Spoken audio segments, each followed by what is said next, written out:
আমার আব্বা আম্মা মারা গিয়েছে প্রায় 16 বছর হলো। মা 15 বছর, বাবা 16 বছর। আমি প্রায় আব্বা আম্মাকে স্বপ্নে দেখি, তবে এখন মৃত আব্বা আম্মাকে বাবা মাকে ঘন ঘন স্বপ্নে দেখছে। কখনো তারা কিছু চায়, কখনো কিছুই চায় না, আমার দিকে তাকিয়ে থাকে, আবার কখনো বা আমাকে ডাকে। মৃত ব্যক্তি অথবা মৃত বাপ মা যদি স্বপ্নে এভাবে ডাকে, তাহলে কি ধরে নিব যে আমার হায়াত শেষ, আমাকেও কবরের দিকে চলে যেতে হবে? দেখেন, ইম্পর্টেন্ট একটা প্রশ্ন। মৃত বাপ মা অনেকেরই এরকম স্বপ্নে দেখা দেয়, দাদা দাদি স্বপ্নে দেখা দেয়, অনেক সময় কিছু চায়, অনেক সময় আবার ফেলফেলায় তাকায় থাকে, অনেক সময় ডাকে। এখন কোনটার জন্য কি স্বপ্নটা? এটা তো আল্লাহর পক্ষ থেকে, তাই না? আল্লাহ সুবহানাহু ওয়া তাআলা কুরআনুল কারীমের সূরা জুমারের 42 নম্বর আয়াতের মধ্যে বলছেন, আল্লাহু ইয়াতাওয়াফাল আনফুসা হিনা মাউতিহা ওয়াল্লাতী লাম তামুত ফী মানামিহা। আল্লাহ প্রাণ গ্রহণ করেন মৃত্যুর সময়, এবং যারা মরে না তাদেরও নিদ্রার সময়। ব্যাপারটা হচ্ছে, আপনি যখন ঘুমান, আন্নাউমু কাল মাউত, রূহটা কিন্তু আপনার সাথে একটা সাময়িক বিচ্ছেদ ঘটায়। আপনি যখন ঘুমান, এজন্য আপনি একটা জিন্দা লাশের মতো পড়ে থাকেন, মানে মৃতের মতোই কিন্তু পড়ে থাকেন। এখন স্বপ্ন হলো আত্মার এক বিশেষ অবস্থা, যেখানে মৃতদের দেখা সম্ভব। আর এই মৃতদের দেখার ব্যবস্থা কিন্তু আমি করি না, আপনি করেন নাই, এটা আল্লাহ তাআলা করেছেন। চাইলেই কিন্তু একজন মানুষ আরেকজন মানুষকে, মৃত ব্যক্তিকে স্বপ্নে দেখতে পান না। এখন দেখেন, কমন একটা বিষয়, রাসূল সাল্লাল্লাহু আলাইহি ওয়াসাল্লামের একটি হাদিস, এটা সহিহ বুখারীর 6984 নম্বর হাদিস।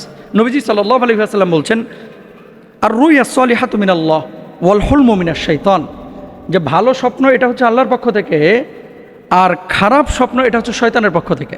এখন আপনি এই মূলনীতির উপরে, বুখারীর এই হাদিসের উপর ভিত্তি করে আপনি চিন্তা করেন যে আপনার বাপ মা কী অবস্থায় আপনার সাথে দেখা দিয়েছে। যদি আপনার বাপ মা ভালো অবস্থায় আপনার সাথে দেখা দেয়, তাহলে জানবেন যে আপনার আব্বা আম্মা হয়তো বা ভালো অবস্থায় আছে। যদি খারাপ অবস্থায় দেখা দেয়, তাহলে জানবেন যে আপনার আব্বা আম্মা খারাপ অবস্থায় আছে। তাহলে আপনি করবেনটা কি?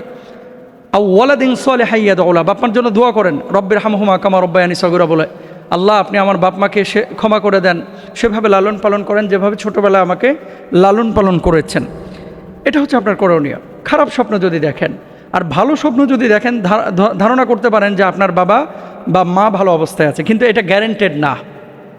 এটা গ্যারেন্টেড না যে আমার আব্বাকে ভালো অবস্থায় দেখেছি, এর জন্য আমি আর কিছু করার নাই, বাপ মার জন্য কিছু করবো না, আমি আমার মতো চলবে, এমনটা না। এরপর আসেন যে বাপ মাকে এভাবে বারবার স্বপ্ন আপনি দেখছেন, দেখার পরে আপনার মূলত করণীয় কী? তো করণীয়, ভালো অবস্থায় দেখলে কি করবেন, খারাপ অবস্থায় দেখলেন কি করবেন, এটা তো বলেই দিলাম। এছাড়াও আরও কিছু বিষয় রয়েছে, যে আপনার দিকে ফেলফেলায় তাকায় রয়েছে, এটার কি আলাদা কোনো ব্যাখ্যা আছে?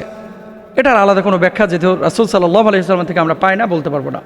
তবে হ্যাঁ, কোনো স্বপ্নের ব্যাখ্যাকার আল্লামা ইবনে সিরিন সহ তারা বলছেন যে মৃত ব্যক্তি যদি কাউকে ডাকে, তাহলে অনেক ক্ষেত্রে ইঙ্গিত বহন করে হয়তোবা তার হায়াত শেষের দিকে, বা তাকে তার সাক্ষাতের জন্য আহ্বান করা হচ্ছে।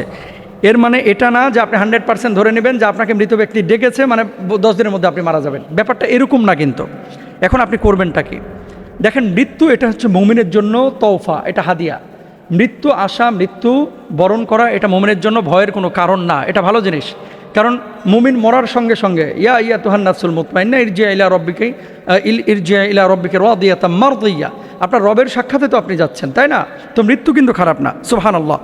এখন মৃত্যু আসবে, মৃত্যুবরণ আমাদেরকে করতেই হবে। আপনি করবেনটা কি? ওই মৃত বাপমার জন্য 1 নম্বর হচ্ছে দোয়া এবং সাদাকা করবেন, ফকির মিসকিনকে খাওয়াবেন, কিছু দান সাদাকা করবেন। মানসিক স্মৃতি থেকে কিন্তু অনেক সময় এই স্বপ্নের উদ্ভব ঘটে, যেটা বিজ্ঞান বলছে। একটা জিনিস যখন বারবার আপনি বেশি ভাববেন, তখন এটা স্মৃতিস্ফটে, মনস্তাত্ত্বিকভাবে কিন্তু এটা আপনার ওই রুহানি জগৎ থেকে আপনি স্বপ্নটা দেখেন, এরকম বলে থাকেন। কোনো ভুল কাজ থেকে ফেরানোর ইঙ্গিত হয়তো বা আপনার বাপমা দিচ্ছেন, হয়তো বা আপনি বাপমা জীবন দশায় নামাজ পড়েছেন, ভালো কাজ করেছেন, এখন আর করতেছেন না, এই জন্য বাপমা এই রুহানি জগৎ থেকে আপনারা সতর্ক করছেন যে আপনি আবার ভালো পথে ফিরেন ইনশাআল্লাহ। আল্লাহুম্মা গফিরলাহুমা ওয়ারহামহুমা, এই দোয়াটা বেশি বেশি পড়বেন। রব্বিরহামহুমা কামা রব্বায়ানি সগীরা, কোরআন তেলাওয়াত বেশি বেশি করবেন। বাপমার পক্ষ থেকে যদি কোনো ঋণ থাকে, ঋণটা আদায় করার চেষ্টা করবেন ইনশাআল্লাহ তাআলা। আর স্বপ্নে যদি কোনো কিছু চায় বাপমা, যে আমার জন্য উমরা করো, হজ করো, সম্ভব হলে করবেন, যদি সম্ভব না হয় তাহলে আপনি তাদের জন্য আল্লাহর কাছে দোয়া করবেন। এখন মূল কথা হচ্ছে, স্বপ্নের জায়গায় নবীদের স্বপ্ন ছিল হচ্ছে দিব্যালোকের